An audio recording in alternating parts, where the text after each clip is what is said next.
What's been your worst interview and your favorite interview, and why? Oh God. My favorite interview, I'll start with that. My favorite interview is because I did tell my managers if there are fans with podcasts. So it's funny.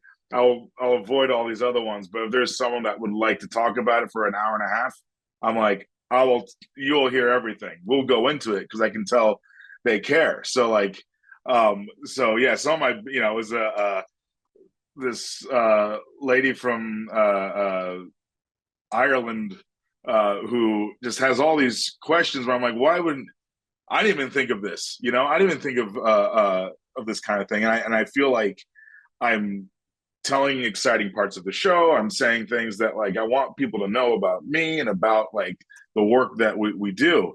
The worst interview is when it starts off with, "Hey, we have Cooper Anderson." I've had a few of those, so it starts off like that, right off the gate, and then they'll ask me. They would start asking me questions about a thing I had nothing to do with, and I now I think it was just for another character that they had questions ready for, and I said something. I am so sorry. I don't know any of these questions you're asking me, and the thing that felt weird about it is that I felt bad. I felt bad that they weren't ready to have these questions. So this was like a 8-minute thing, and I did the thing. I'm like, well, I'm just going to answer randomly, but none of this applies to me. And that was whatever it was. It was around 6 years ago, 5, 6 years ago, and then that sort of started making me look at everything. Like why do these? But yeah, there's just one last thing. We do all serve this one. We're serving. I don't want to say Hollywood, but we kind of are. It is like we all have like this love for movies and films, and it's kind of like why do we put up with some of this so that we can just do our work? Like me, I want to act. I want to work with people that have like similar ideas. I want to inspire as many people as I can that and to make movies themselves. I want that, and I want to be able to convey that in any interview. The biggest thing is I want people to know how much I love movies and how much I want people to be, to either watch it or make their own stuff. I'm tangenting again, but yeah, best interview is the ones where they're super passionate, and the worst interviews, and it's happened more than once when Cooper Anderson. So it's great seeing you here. What was it like working with this person? I'm like, I never worked with them, do not know them, but it was great. Thanks for asking. I imagine it would have been a lot of fun, and that was one of the worst interviews. It took me a minute to click, and I'm like, who the hell is Cooper Anderson? Is Anderson Cooper? That's the name, right? Yeah. I don't blame. I get it, but it happens so much where I'm like, I'm not Connor, I'm not Anderson. It's just Cooper. Let's just have you can ask. I mean, I've had great interviews where it started off with like, what did you eat for breakfast? And I'm like, let's go. Let's talk about that. Diane, same for you. Like, best and worst interview that you've kind of been involved in. I'll start with the worst. I think worst is similar to what Cooper mentioned. Anytime a journalist is not prepared, and it just makes it really awkward, especially as the publicist or talent rep in the room, and I have to then intervene and cut it short because it's very clear that that person did not either watch the film, show materials, did not read materials. If they flub on the name, that right itself is just like, oh, like anytime a bad interview for me is anytime I'm in the room or actor and immediately the question's asked and you winced, you're like, wait, did that just get asked? Like, what is going on? So I'd say worst interviews, just standard of like anytime anyone's not prepared. Best interviews, you know what I've been loving lately the past couple of years, and I will say this is throwing a little bit to Dino.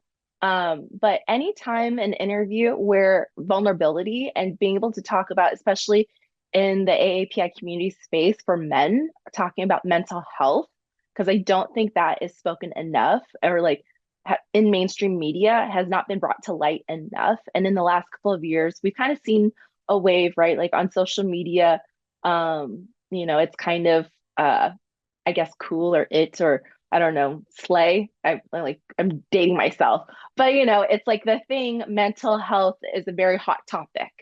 And when it comes to interviews with talent, and the journalist is able to kind of break the wall and break the barrier. Granted, it has to be in a long format, right? Whether it's in a podcast setting or editorial feature, you have to allow time for that to develop. But if a journalist is able to develop rapport with talent, and then the actor or actress is able to break down their walls and barriers and just open up about like, how am I doing, right? Because a lot of times, even the simple question, if you ask an actor, like, how are you doing? It really depends on what's going on and where their mental state is, or like what's happening that day to day. They can either just be like, everything's fine, or they can give you the real direct answer. And like when they give you the open, honest answer, and like how the journalist responds to that and has the empathy and to engage, that myself is like probably a favorite and best interview. Just because it is very refreshing, right? Compared to like where we were probably 5 to 10 years ago in Hollywood and entertainment. People just didn't talk about that, especially like going back to mental health with men of color. It was so rare. And so like to hear actors opening up to journalists, and then journalists like responding, and instead of shaming, like you are able to then empathize and relate and just support. So that's like kind of my like favorite in recent years. Thank you, Diane. How about you, Shelli? I guess worst too.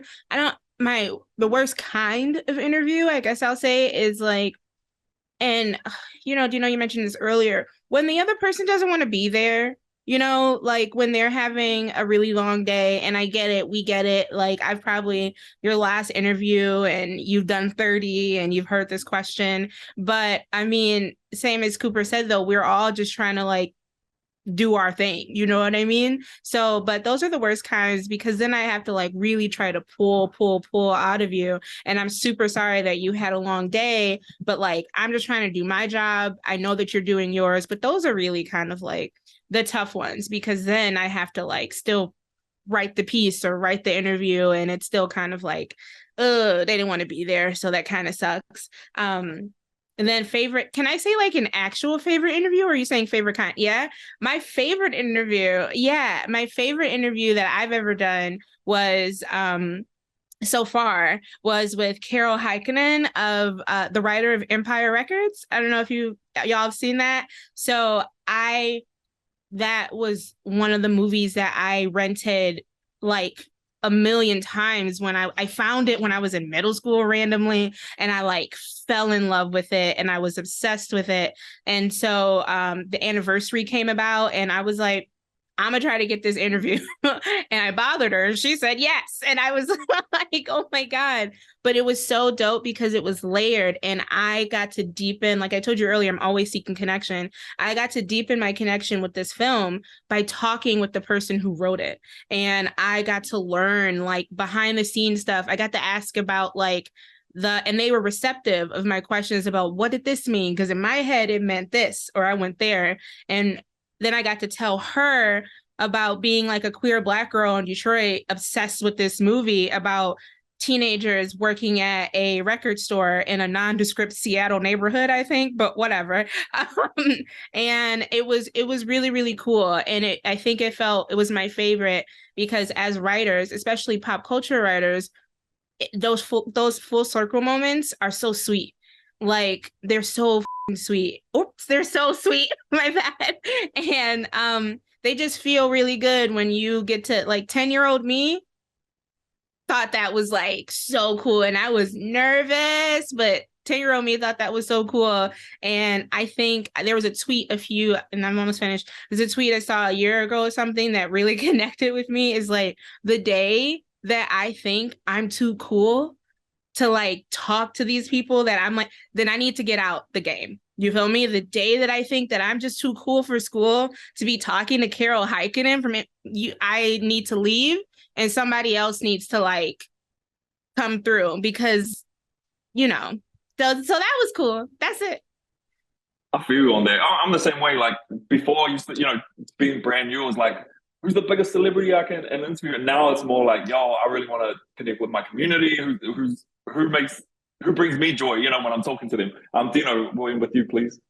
Yeah, I think I'll start my worst.